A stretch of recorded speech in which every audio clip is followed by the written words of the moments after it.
So கிட்ட வந்து மறுபடியும் ரிட்டர்ன் ஆனதுனால நம்ம அந்த டேவை லாஸ்ட்ல புக் பண்றோம். தூரம் போனாலும் கேப்சர் பண்ணன்றதுனால. சரி சரி ஸோ நம்ம அந்த ட்ரெண்ட் திரும்ப வரைக்கும் வெயிட் பண்ணுவோம். அவ்வளோ வந்துச்சு. ஆனா மறுபடியும் நம்ம ட்ரெண்ட் கேப்சருக்காக வெயிட் பண்றோம். ரிட்டர்ன் ஸ்டாப் லாஸ்க்காக போகுது. ஸ்டாப் லாஸ் கிட்டத்தட்ட போயிட்டு அகைன் என்ட்ரி வரைக்கும் போயிட்டு ஆனால் ஸ்டாப் லாஸ் அடிக்கல. போனால் தான் அதை புக் பண்ணுவோம்.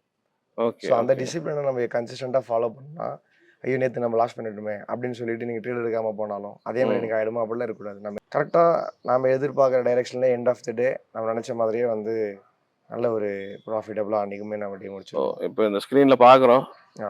இங்கேருந்து இவ்வளோ தூரம் பண்ணுறது விஷயம் இல்லைன்னா பையிங் அண்ட் செல்லிங் ப்ரெஷரை பார்க்குறோம் நம்ம.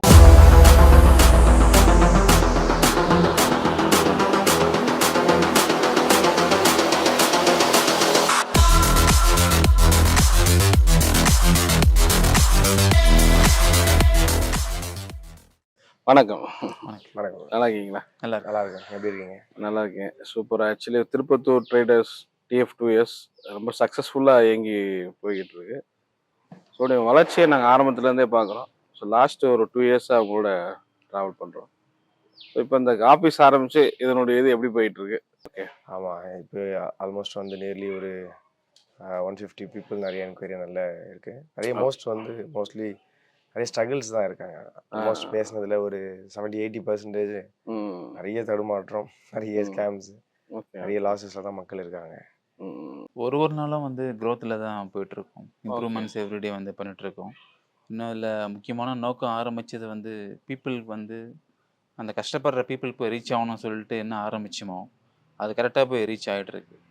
இப்போது ரீசெண்டாக பார்த்தீங்கன்னா நம்ம நிறையா இந்த தர்மபுரிலலாம் ப்ராப்ளம் ஆச்சு இல்லைங்களா? இப்போ சூசைட் பண்ணுற அளவுக்கெல்லாம் சூசைட் பண்ணிட்டாங்க. நமக்கு வர கால்ஸ் வந்து எனக்கு சூசைட் பண்ணிக்கணும் போலவே இருக்குன்னு சொல்லிட்டு அந்த மாதிரி நிறைய பாதிக்கப்பட்டு ஆமாம், அந்த மாதிரிலாம் கால்ஸ் வந்து அந்த மாதிரி பாதிக்கப்பட்டவங்களுக்கே ஏன்னா அடுத்த சொல்யூஷனான்னு தெரியாது அவங்களுக்கு. லைஃபே ரிஸ்கில் போயாச்சு. ஸோ உங்களுடைய லோகோலேயே நீங்கள் ஃபெயிலியர் டு சக்ஸஸ் அப்படிங்கிறது தான் வருது. நீங்களுமே அதை தாண்டி தான் வந்திருக்கிறீங்க. ஆமாம், கண்டிப்பாக ஒரு ஹோப் இருக்குங்கிறதா உங்களுடைய இது. டெஃபினட்டாக அதுதான். அந்த விஷயங்கள் ஒரு கிளாரிட்டி வெளியே தெரியணுன்றதுக்காக தான் ஆல்ரெடி நம்ம டிஸ்கஸ் பண்ண மாதிரி அந்த கம்பெனி பேர் வைக்கிறதுக்கு கூட நிறைய சஜஷன்ஸ். அதான்டா நெகட்டிவாக இருக்குது, ஃபெயிலியராக இருக்குது. ஃபெயிலியர்ன்றது மோஸ்ட்லி பிஸ்னஸில் பயன்படுத்த மாட்டாங்க. அவங்க நம்ம என்ன ரியாலிட்டியோ அதை தான் எடுத்துகிட்டு போகணும். ஸ்டாக் மார்க்கெட்டில் ஏற்கனவே நெகட்டிவ் இம்ப்ரெஷன்ஸ் நிறைய இருக்குது. அந்த அளவுக்கு இருக்கும்போது நம்ம டிரான்ஸ்பரண்ட்டாக போகணும். நம்ம அது அவங்களுக்கு ஒரு நம்பிக்கை கொடுக்குது. ஏன்னா இந்த ரீசெண்ட் என்கொயரிஸில் சொன்ன மாதிரி நிறைய கான்ஃபிடென்ட் இருக்குது. அவங்கள பேசின வரைக்கும் இப்போதாங்க எனக்கு ஒரு கிளாரிட்டி இருக்குது, பரவாயில்ல, அவங்களை பார்க்கும்போது ஒரு நம்பிக்கை இருக்குது. ஏன்னா நம்ம அந்த வழியிலேருந்து வந்திருக்கிறோம் அப்படின்றத அவங்க ஸ்ட்ராங்காக பார்க்குறாங்க. ஓகே, நம்மள ஒருத்தராக தான் அவங்கள வந்து பார்க்கறது ஃபீல் ஆகிடுது, நம்மகிட்ட கனெக்ட் ஆகுறாங்க. இது வந்து உங்களுடைய ப்ராஃபிட், அதாவது உங்களுடைய ஸ்டேட்மெண்ட், அதை பற்றி ரிலேட்டடாக சில பேசலான் இருக்கேன் இந்த ப்ரோக்ராமில். நான் நிறைய நீங்கள் காட்டிகிட்டே இருக்கீங்க நம்ம ப்ரோக்ராமில். உங்கள் ஸ்டேட்மெண்ட்லாம் காட்டுறீங்க, ப்ராஃபிட்டும் நம்ம ஒவ்வொன்றா காட்டுறோம். ஸோ இந்த வீக்கில் அவங்க பண்ண ட்ரேடிங் நம்ம பற்றி பேசலாமா? எப்படி இருந்துச்சு இந்த ட்ரேடிங்? ஓகே. ஸோ பெஸ்ட்டுன்னு சொல்ல முடியாது, இல்லை ஒஸ்ட்டுன்னு சொல்ல முடியாது. பரவாயில்ல, ஒரு ஆவரேஜான ஒரு ப்ராஃபிட்டபுளாக தான் இருக்கும். ஸோ எப்படி நீங்கள் ஃபிக்ஸ் பண்ணி வச்சிருந்த இதை அதை ஹிட் பண்ணிச்சா? நீங்கள் ஒரு ஸ்ட்ராட்டஜி சொல்கிறீங்க, ஒரு 20க்கு மேலே சொல்கிறீங்க. அந்த ஸ்ட்ராட்டஜிலாம் ஹிட் பண்ணிச்சா? இந்த வாரம் எப்படி இருந்தது அதனுடைய? அது டெஃபினட்டாக வந்து இந்த வீக்கில் மட்டும் இல்லை, எப்போவுமே ஒரு மந்த்லி பார்த்தீங்கன்னா ஒரு 70 to 80% நமக்கு அந்த ஒரு டார்கெட்ஸ் எல்லாமே கிளியராக இருக்கும். இந்த வீக்குமே 80% வந்துருமா? ஆமாம், 70 to 80% தாராளமாக. லாஸ்ன்றது வரத்தான் செய்யும்ல, லாஸ்ங்கிறது அது எந்த ஸ்ட்ராட்டஜிலையுமே அந்த மாதிரி ஸ்ட்ராட்டஜி கிடையாது. ஓ, லாஸ்ட் 100% வந்து இது ப்ராஃபிட்டபுளாக இருக்குன்னா அது அங்கே தான் ஸ்கேம் ஸ்டார்ட் ஆகுது. Okay okay. ஸோ அது மாதிரிலாம் எதுவுமே கிடையாது. டெஃபினட்டாக லாஸஸ் இருக்கும், ஆனால் சின்னதாக இருக்கணும். அது ஓகே ஓகே. அந்த லாஸஸ் வந்து சின்னதாக இருக்கணும். அதுக்கப்புறம் நம்ம பண்ணக்கூடிய ப்ராஃபிட்ஸ் பெருசாக இருக்குது அப்படின்னா டெஃபினட்டாக அந்த மார்ஜின் தான் அவங்க 1:3 அந்த மாதிரிலாம் அப்படி பிரிக்கிறீங்க. லாஸ்னா 1%, ப்ராஃபிட்னா 3%. அதை பற்றி டீட்டெயிலாக அவங்க நிறைய வீடியோ பேசினா தான் பார்த்தா ஒரு ஐடியா கிடைக்கும். ஆமாம் ஆமாம் ஆமாம். ஓகே. பட் இந்த வாரம் அதை பற்றி சொல்லுங்கள். எவ்வளோ இன்கம் நீங்கள் ப்ராஃபிட்டில் பார்த்தீங்க? இந்த வீக்கில் நில்லி ஒரு 75,000 டேக்ஸ் எல்லாம் போனாலும் ஒரு 40,000 அப்படி ப்ராஃபிட்டில் இருக்கும். Okay okay okay. 40,000. பட் இது ஒருத்தருடைய எது சொல்றீங்க இல்லையா? திருப்பத்தூர் ஒருத்தருடைய. ஆனால் இதில் வந்து என்னன்னா, இப்போ நிறைய ஸ்ட்ராட்டஜிஸ்ல நம்ம பில்ட் பண்ணியிருக்கோம். ஒருத்தர் ஒரு ஸ்ட்ராட்டஜிஸ் அவங்களுக்கு எது கம்ஃபர்டபுளாக இருக்குதோ அதை பண்ணுவாங்க. இதில் நம்ம என்ன பண்ணிட்டு இருக்கோம், அந்த ட்ரெண்ட் கேப்சரிங் அப்படின்னு சொல்லிட்டு ஒரு ட்ரெண்டை வந்து கேப்சர் பண்ணுற அளவுக்கு. ஸோ ஒரு மந்த்லி ஒரு நிஃப்டி எடுத்துக்கிட்டிங்கன்னா ஓவராலாக ஒரு ஆவரேஜாக ஒரு 300 to 400 பாயிண்ட்ஸ் கேப்சர் பண்ணுற அளவுக்கு ரெகுலரான ஒரு விஷயங்கள் பண்ணிட்டு இருக்கிறோம். ஸோ அதை பேஸ் பண்ணி தான் இப்போ இந்த அக்கௌண்ட்டில் எடுக்கிற செட்டப்ஸ் எல்லாமே ட்ரெண்ட் கேப்சர் பண்ணுற செட்டப்ஸாக இருக்கும்.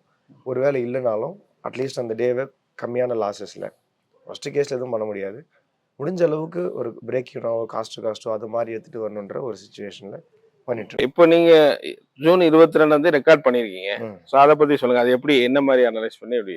இப்போ ஒவ்வொரு நாளுமே நம்ம ரெக்கார்ட் பண்ணுறோம். ஸோ முன்னாடியே ஏற்கனவே நம்ம மார்க்கெட் அனலைஸ் பண்ணி நாளைக்கு மார்க்கெட் என்ன நடக்க போகுதுன்றதையும் நம்ம பார்க்குறோம். ஒருவேளை லைவ்ல ஒரு சேஞ்சஸ் நடக்கும், லைவ்லையும் மார்க்கெட் டைரக்ஷன்ஸ் மாறும். சரி. லைவ்ல மாறும் போது அதுக்கான டிசிஷன் எடுத்து நம்ம அந்த சைட் டைரக்ஷன் தான் நம்ம ட்ரேட் எடுப்போம். ஸோ இந்த 22 அதே மாதிரி தான் மார்க்கெட் ஓப்பன் ஆச்சு. கொஞ்சம் நேரத்துக்கு அப்புறம் ஓகே டவுன் டைரக்ஷன் வர்ற மாதிரி நமக்கு ஒரு கிளியரான ஒரு சிக்னல் கிடைக்குது. அதுக்கேற்ற மாதிரி நம்மளும் ட்ரேட் எடுக்கிறோம். ஆனால் ஒரு டார்கெட் வச்சுருக்கோம், கண்டிப்பாக மார்க்கெட் இங்கேருந்து இது வரைக்கும் வரும்னு சொல்லி. அதுவும் ஆல்மோஸ்ட் கிட்டத்தட்ட ஒரு 70% 80% நியர்லி வந்து ப்ராஃபிட்டபுளாக தான் இருக்குது. ஆனால் நம்ம அந்த டார்கெட்டு கிட்ட வந்து ரிட்டர்ன் ஆகிடுச்சு. ஸோ கிட்ட வந்து மறுபடியும் ரிட்டர்ன் ஆனதுனால நம்ம அந்த டேவை லாஸ்ட்டில் புக் பண்ணுறோம். நம்ம ட்ரெண்டை கேப்சர் பண்ணுறதுக்காக. மற்ற ஸ்ட்ராட்டஜிஸ் வேறு. இல்லை லாஸ்ட்ல புக் பண்றீங்கன்னா நீங்க உள்ள என்ட்ரி எடுத்திருப்பீங்க. அப்போ இல்லை கீழே போகுதுன்னு சொல்லி என்ட்ரி எடுத்திருக்கீங்க. என்ட்ரி ஆமாம், என்ட்ரி எடுத்து தான் ப்ராஃபிட்டில் வந்துட்டு இருக்கு. இப்போ அந்த லைனை ஹிட் பண்ணும்போது என்ன பண்ணுவீங்க? அது ப்ராஃபிட்டை புக் பண்ணிட்டோம், அது வரைக்கும் ஹோல்ட் பண்ணிட்டு இருக்கோம். Okay okay okay. நம்ம செட் பண்ண கம்ப்ளீட் டார்கெட் வந்து அங்கே ரீச் ஆகும். ஓ இப்போ 1:3 நம்ம இப்போ நீங்க சரி 1:3 போகாம அது 1:1 1:1.5 ஆஃப் போயிட்டு கூட ப்ராஃபிட் வந்து கூட திரும்ப போயிட்டு லாஸ் ஸோ இப்போ இந்த 22 நீங்க ஃபிக்ஸ் பண்றீங்கல்ல, டவுன் ட்ரெண்ட் போன்னு ஃபிக்ஸ் பண்றீங்க. ஆனா அந்த லைனை போல ஆனா உள்ள என்ட்ரி ஆயிருவீங்க. உள்ள என்ட்ரியா வெயிட் பண்ணிட்டு இருப்பீங்க. அப்படியா? கரெக்ட், எக்ஸாக்ட்டா. Okay okay okay. பட் அது ஆனா நீங்க ஒரு 1:3 போது ஒன்று தானே, அது லாஸ்ட்ல போனா டக்குனு கம்மியாவே லாஸ் ஆகிடும், வெளியே வந்துருமா? அப்படியா? ஆமா. இப்போ நீங்க ஸ்டாப் லாஸ் ஃபிக்ஸ் ஏன்னா அது வந்து கிராப் மேல கீழே போயிட்டு வருது இல்ல. ஆமா. இப்போ எங்க நீங்க இது வச்சிருந்திருப்பீங்க, இதுக்கு மேல போனா வெளியே வந்துடணும் அப்படின்னு நமக்கு ஒரு ரேஞ்ச் வச்சிருப்போம். ஸோ இந்த ஸ்ட்ராட்டஜி வந்து நம்ம அந்த 1:2 3 பண்ணாம சரி முன்னாடி சொன்ன மாதிரி அந்த ட்ரெண்ட் கேப்சர் பண்ண போறோம். கம்ப்ளீட் ட்ரெண்ட் அது வந்து எவ்வளவு தூரம் போனாலும் இது ஒரு மெத்தட். ஆமா, எவ்வளவு தூரம் போனாலும் கேப்சர் பண்ணன்றதுனால சரி சரி. ஸோ நம்ம அந்த ட்ரெண்ட் திரும்ப வரைக்கும் வெயிட் பண்ணுவோம். ஒரு ஆப்போசிட்ல ட்ரெண்ட் திரும்பிடுச்சுன்னா கண்டிப்பா லாஸஸ் இருக்கும். இது லாஸ் 20 செகண்ட் வந்து நம்ம லாஸ் புக் பண்ணிருக்கோம். Okay okay okay. இதுல அப்புறம் மறுநாள் எப்படி? நெக்ஸ்ட் அகைன் 23 பாத்தீங்கன்னா ஸோ நம்ம இது எல்லா நாளுமே ஒவ்வொரு நாளும் நம்ம டேட்டாஸ் அது ப்ராஃபிட்டா லாஸா அப்படின்னு சொல்லிட்டு நம்ம ப்ரீவியஸாவே ரெக்கார்ட் பண்ணிட்டு இருக்கோம். அதுக்காக தான் 23 பாத்தீங்கன்னா ஸோ இந்த 23 நம்ம என்ட்ரி எடுக்கிறோம். ஆல்ரெடி ப்ரீவியஸாக ரெக்கார்ட் பண்ணி வச்சிருக்கிறோம். அதான் நம்ம ஸ்க்ரீன் ரெக்கார்டிங்கில் கீழே டேட் டைமோட வரும். ஓகே. ஸோ அதை பார்க்கும்போது தெரியும், அதை ஸ்னாப் எடுக்கும்போது உங்களுக்கு கிளியராக அதில் தெரியும். ஸோ இன்றைக்குமே வந்து நம்ம ஒரு டவுன் டைரெக்ஷன் தான், டவுன் ட்ரெண்ட் தான் எக்ஸ்பெக்ட் பண்ணுறோம். இதுவும் யூஸ்வலாக நேற்று நடந்த மாதிரி எக்ஸாக்டாக கிட்டத்தட்ட டார்கெட் கிட்ட வந்துச்சு. ஓகே. டார்கெட் கிட்ட ஆல்மோஸ்ட் ஒரு 90% 95% வந்துச்சு. ஆனால் மறுபடியும் ட்ரெண்ட் கேப்சருக்காக வெயிட் பண்ணுறோம். ரிட்டர்ன் ஸ்டாப் லாஸ்க்காக போகுது. ஸ்டாப் லாஸ் கிட்டத்தட்ட போயிட்டு அகைன் என்ட்ரி வரைக்கும் போயிட்டு, ஆனால் ஸ்டாப் லாஸ் அடிக்கல, ஹிட் ஆகாமல் லேட்டராக வந்து டார்கெட் அடிச்சிருக்காங்க. ஓகே. ஸோ அந்த ட்ரெண்டை நம்ம கேப்சர் பண்ணியிருக்கோம். இன்னைக்கு நம்ம ப்ராஃபிட் அவ்வளோதான் முடிச்சிருக்கோம். ஸோ நேற்று பண்ண லாஸஸ்லாம் கவர் பண்ணி ஆல்மோஸ்ட் ஒரு 30,000 ப்ராஃபிட் அவ்வளோதான் அந்த டே 23 முடிச்சிருக்கோம். Super super. ஆமாம்.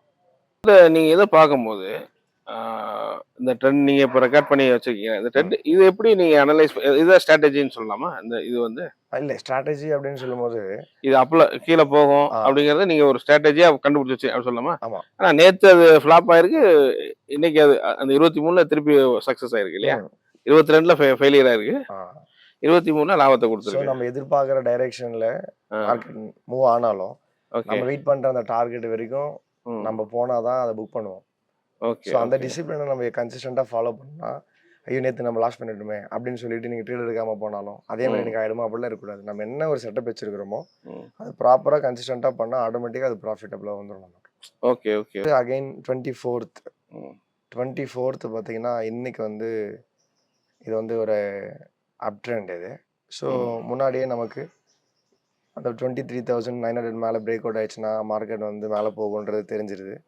கரெக்டாக ஒரு 10 o'clock தான் நமக்கு என்ட்ரி கிடைக்குது. சரி. ஸோ அந்த 10 o'clock என்ட்ரி கிடைச்சி அங்கேருந்து ஆல்மோஸ்ட் வந்து ஒரு 200 பாயிண்ட்ஸ் மார்க்கெட் மேலே போகும்னு சொல்லி எதிர்பார்க்குறோம். அந்த இடத்துல இருந்து கரெக்டாக நம்ம எதிர்பார்க்குற டைரெக்ஷனில் எண்ட் ஆஃப் த டே நம்ம நினச்ச மாதிரியே வந்து நல்ல ஒரு ப்ராஃபிட்டபுளாக அன்றைக்குமே நம்ம டே முடிச்சோம். இப்போ இந்த ஸ்க்ரீனில் பார்க்குறோம்.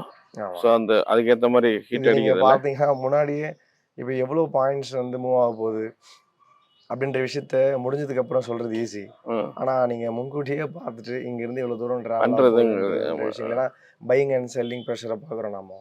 Live okay. டேட்டாஸை பார்க்குறோம். ஸோ இது செகண்ட் தேர்ட் டேவும் அது ப்ராஃபிட் கொடுத்துருக்கு இல்லையா? ஆமா, இந்த தேர்ட் டேவும் நம்ம ப்ராஃபிட்ல தான் ஸோ புக் பண்ணிருக்கோம். இந்த இந்த மாதிரி உள்ளது தான் நீங்கள் 75,000 சொல்றீங்க உங்க அந்த அந்த வீக்கில். அந்த வீக்ல எல்லாமே சேர்த்து ஸோ 75 டாக்ஸ்லாம் போயிட்டு ஒரு 40,000 45,000 அப்படி மாதிரி வந்திருக்கும். சில பேர் நியூஸ் பார்ப்பாங்க, நிறைய நியூஸ் பார்த்து ம். மார்க்கெட் கீழே ஏற போதா மேலே ஏறுதா அந்த மாதிரியான இதெல்லாம் பார்ப்பாங்க. நீங்கள் ஒரு வாரம் சொன்னீங்க, இல்லை அப்படி தேவையில்லை, நாங்கள் ஸ்ட்ராட்டஜி வச்சுருக்கோம், நாங்கள் நியூஸ்பே பார்க்கறது இல்லை, கரெக்ட். நாங்கள் அந்த ஸ்ட்ராட்டஜி படி மூவ் ஆகும் அப்படின்னா ஒன்று பண்ணுவீங்களா? நியூஸே பார்க்க மாட்டீங்களா? இப்போ என்ன, இப்போ திடீர்னு ஒரு யுத்தம் நடக்குது, ம். வாரு, இல்லை திடீர்னு கோல்டு ரேட் இறங்குது, இந்த மாதிரி நிறைய இருக்குல்ல, அதெல்லாம் பார்ப்பீங்களா இல்லை எதுவுமே? இல்லைங்க, இப்போதைக்கு எதுவுமே பார்க்கறது அப்படியா? எந்த நியூஸும் பார்க்கறது நியூஸே பார்க்கறது இல்ல. இல்லை. இல்ல ஓ, நீங்க அந்த ட்ரெண்ட் இதுதானே சாட்டுக்கு ஏற்ற மாதிரியே சொல்லலாமா? ம். சாட்ல உள்ள இதுக்கு ஏற்ற மாதிரி. டெக்னிக்கலா பியூரா என்ன இருக்குதோ. ஓ, டெக்னிக்கலா என்ன அப்படியா? Okay okay. டெக்னிக்கலோட எண்ட் ரிசல்ட் தான் நியூஸ்லயே வந்து நமக்கு அந்த ஒரு மொமெண்டமே கிடைக்குது ஆக்சுவலா. ஓ ஸோ ஓ அந்த ஓ. டெக்னிக்கல் எல்லாமே நமக்கு காமிச்சு கொடுத்துரும். Okay okay okay. ஓ, நியூஸ் பார்க்க தேவையில்லையா? இல்லைங்க, இல்ல பொதுவா இந்த அதாவது நாலேஜ் நியூஸ் பார்ப்பாங்களா இல்ல அப்படியே இல்லையா, தேவையில்லையா? நிறைய பார்ப்பாங்க. அதாவது அப் டு டேட்ல இருக்கிறது நல்ல விஷயம் தான். இப்போ நம்மளுடைய பிகினிங் ஸ்டேஜ்ல ஆரம்ப நாட்கள்ல பார்த்தீங்கன்னா நம்மளும் நிறைய நியூஸ் பார்த்துட்டே இருப்போம். ம். டெய்லி அப்டேட்ஸ்னா என்ன நியூஸ் இருக்கு, ஸ்டாக்ஸோடைய ரிப்போர்ட்ஸ் என்ன, வேர்ல்டுல குளோபலாக என்ன நடக்குது அப்படின்ற எல்லா விஷயமும் நம்ம பார்த்து தான் இருந்தோம். ஆனா எல்லாமே உங்களுக்கு வந்து ஒரு அக்யூரேட்டா இருக்காது. பாதி நடக்கும், பாதி நடக்காது. ஓ. இப்போ வார் ஸோ இன்னைக்கு வருதுன்றதுக்காக ஓகே, இன்னைக்கு நம்ம இறங்கு அப்படிலாம் அப்படியே நினைக்க முடியாது. வார் வருதுன்றதுக்காக மார்க்கெட் ஃபால் ஆயிடுன்னு சொல்ல முடியாது. ஓ ஓ, ஓ. மார்க்கெட் வந்து பையர்ஸ் உள்ள வந்தாங்கன்னா மார்க்கெட் மேலே கூட போயிட்டே இருக்கும். ஆ, அதனால இதெல்லாம் நம்ம ஏற்கனவே பார்த்ததுனால, ஓ. ப்ரீவியஸாகவே இந்த நியூஸ் எல்லாம் பார்த்ததுனால கம்ப்ளீட்டாக ஸ்டாப் பண்ணிட்டோம். ஓகே, இதில் வந்து 50-50 இருக்கும்போது நம்ம எதுக்கு அதில் போயிட்டு ட்ராப் ஆகணும், ஆ, நியூஸ் நடக்குதா இல்லையா அப்படின்றத போய் ட்ராப் ஆக தேவையில்லை. ஆ, ஆ. கம்ப்ளீட்டாக இப்போ வரைக்கும் எந்த நியூஸுமே பார்க்கறது இல்லை. ஓ, அப்படியா? எந்த நியூஸும் பார்க்கல, பியூர் டெக்னிக்கலாக தான் பார்த்து பண்ணிட்டு ஸோ டெக்னிக்கலை வச்சு தான் நீங்க மூவ்மெண்ட் பண்றது. அதனால ஓகே தான் நமக்கு ஓகே. கொஞ்சம் ஈஸியாக இருக்குது. வார் நடந்தாலும் சரி, ஆ. Market economical ups and downs இதை பற்றி நம்ம யோசிக்கிறதே கிடையாது. ம், ம். இதை மட்டும் ஸோ ப்ராப்பராக இந்த டெக்னிக்கலை வந்து நீங்க சொல்லி கொடுத்தீங்கன்னா அவங்க அது ஃபாலோ பண்ணாலே போதும் இல்லையா? ஆமாம், நம்ம அந்த என்ன சொல்லி தரமோ ப்ராப்பராக டிசிப்ளினாக கரெக்டாக பண்ணாங்கன்னா ஓ, அதுவே டெஃபினட்டாக போதுமானது. ப்ராஃபிட்டபுளாக வந்துடும். Okay okay okay okay. But ஆனா நீங்க உங்கள்கிட்ட ட்ரைனிங் எடுக்கிறாங்க, அவங்க கத்துக்கிறாங்கன்னா நீங்க ஆன்லைன்லயே கூட மூவ் பண்ணிக்கலாமா? நான் கேட்கறது வேற எங்கேயா இருப்பாங்க, ம் பட் நீங்க ஒரு ஆபீஸ்ல இருப்பீங்க, ம். பட் ஆன்லைன்லயே நம்ம டெய்லி கூட அவங்க இது பண்ணிக்கலாம் இல்ல? ம் ட்ரெண்ட் நம்ம எப்படி போகும், இன்ட்ராக்ஷன் எடுக்கலாம், பிரச்சனை கிடையாது. எப்படி போகுது, எப்படி வருது ஏன்னா அப்படிங்கிறத. இப்போ ரீசெண்ட் டைம்ல முன்னாடியே சொன்ன மாதிரி ஆ, நம்ம வியூவர்ஸ்க்காக நம்ம சேனலுக்கு அப்புறம் இந்த ரீசெண்ட் வீடியோஸ்க்கு அப்புறம் ஆ. லைவ்லாம் ரெக்கார்ட் பண்ண ஆரம்பிச்சோம். Okay okay. இன்னொன்று ஸ்டார்ட் பண்ணியிருக்கோம். ஆ. ஏன்னா எவ்ரி சிங்கிள் ட்ரேடு டெய்லியுமே லைவ்லேயே போகிறோம். ஓ. ஆமாம், ஜூம் கூகுள் மீட்டில் சரி. கம்ப்ளீட்டாக ஒரு டீம் எக்ஸ்பீரியன்ஸ் ட்ரேடர்ஸ்லாம் இருக்காங்க இல்லையா, ம், ஸோ அவங்களுடைய நாலேஜ்க்காக ம், ப்ராப்பராக அந்த ஒரு கிளாரிஃபிகேஷனுக்காக லைவே போகிறோம். ம், ம். அப்போது நீங்கள் சொன்ன மாதிரி எவ்வளோ தூரத்தில் இருந்தாலும் அந்த லைவ்லேயே அவங்க வந்து பார்த்துக்கலாம், பிரச்சனை கிடையாது. அந்த மாதிரி, before okay, காட்டுறாங்க அப்படின்ற உங்க விஷயம். கிளாஸுக்கே வந்தாலும் அவங்க திருப்பி அப்படியே கூட ஃபாலோ கூட பண்ணிட்டே travel இருக்கலாம், பண்ணலாம், ட்ராவல் definitely பண்ணிட்டே இருக்கலாம், பண்ணலாம். அந்த ஆமா, மாதிரி தான் ஆமா, இருக்கு. ஆமா. Okay okay, super. அது மாதிரி வந்து ஆகஸ்ட் 15 அன்னைக்கு ஒரு இது வச்சிருக்கீங்க, அதை பத்தி சொல்லுங்க. ஆகஸ்ட் 15 ஈவினிங் 7 PM வச்சிருக்கோம். சரி, என்ன என்ன என்னது இது? Free live online Free class, தான். அது ஆமா, மாதிரி. ஃப்ரீ ரெஜிஸ்ட்ரேஷன் தான் அது. சரி. ஏன்னா முக்கியமாக ரீசெண்டாக இப்போ ஸ்டாக் மார்க்கெட்டுன்னு சொன்னாலே நிறைய எங்க ட்ரைனிங் எடுக்கிறாங்க, ப்ராஃபிட் பண்ணுறது இல்லை. அதே மாதிரி இங்கே யாரும் மார்க்கெட்டை அனலைஸ் பண்ண முடியாது, மார்க்கெட் எங்கே போகணுன்றது யாருக்கும் தெரியும். இந்த மாதிரி நிறைய விஷயங்கள் இருக்குது. சரி. ஸோ அது அந்த நாலேஜ் தெரியாதனால அந்த மாதிரியான விஷயங்கள் தாட்ஸ்லாம் இருக்கு இல்லையா, ம். அதுக்கு ஒரு கிளாரிஃபிகேஷன், அதுக்கான ஒரு ப்ரூஃபும். நம்மளும் அப்படி தான் இருந்தோம், அந்த மாதிரியான ஒரு சுச்சுவேஷன் தான் வந்திருக்கும். ம். ஆனால் இப்போ டெஃபினட்டாகவே நம்ம படித்தோன்னா ஒரு நாலேஜ் இருந்துச்சுன்னா அதை பண்ண முடியுன்றது நிறைய கிளாரிஃபிகேஷன் அன்றைக்கி தர போகிறோம். ம். நம்மளுடைய லைவ் ரிப்போர்ட் ஷேர் பண்ண போகிறோம், ஸ்டேட்மெண்ட் ஷேர் பண்ண போகிறோம், ம். என்ன ஸ்ட்ராட்டஜி யூஸ் பண்ணுறோம், ஓகே சரி. இதுதான் பண்ண போகிறோன்றதே அன்றைக்கி சொல்ல போகிறோம். ஓ. இன்னும் சொல்ல போனால் அன்றைக்கி ஓப்பனாகவே இதுதாங்க, இதை பண்ணாலே போதும், யாரும் தான் ம். ப்ராஃபிட் பண்ணலாம் ஓ. அப்படின்ற சரி, ஒரு அதெல்லாம் அப்படி சொல்லிட்டாங்கன்னா இப்போ அது இப்போ ட்ரைனிங் நம்ம கிளாஸ் வந்து ஜாயின் பண்ண வேண்டிய அவசியம் இல்லைல்ல? பரவாயில்லைங்க. அதாவது என்னன்னா இதை சொன்னாலும் கூட சரி சரி. கரெக்டாக பண்ணால் ப்ராஃபிட் பண்ண முடியாது. ஓ, அப்படியா? ஓ, எல்லா ஓ, ஓ. ஸ்ட்ராட்டஜியும் மாஸ்டர் ஸ்ட்ராட்டஜி ஓ, கரெக்டாக பண்ணா அது அது வேர்ல்டுல நம்பர் 1 ஸ்ட்ராட்டஜின்னு நீங்க சொன்னாலும் ஆ. 95% அக்யூரேசி இருக்கிற ஸ்ட்ராட்டஜின்னு சொன்னாலும் சரி.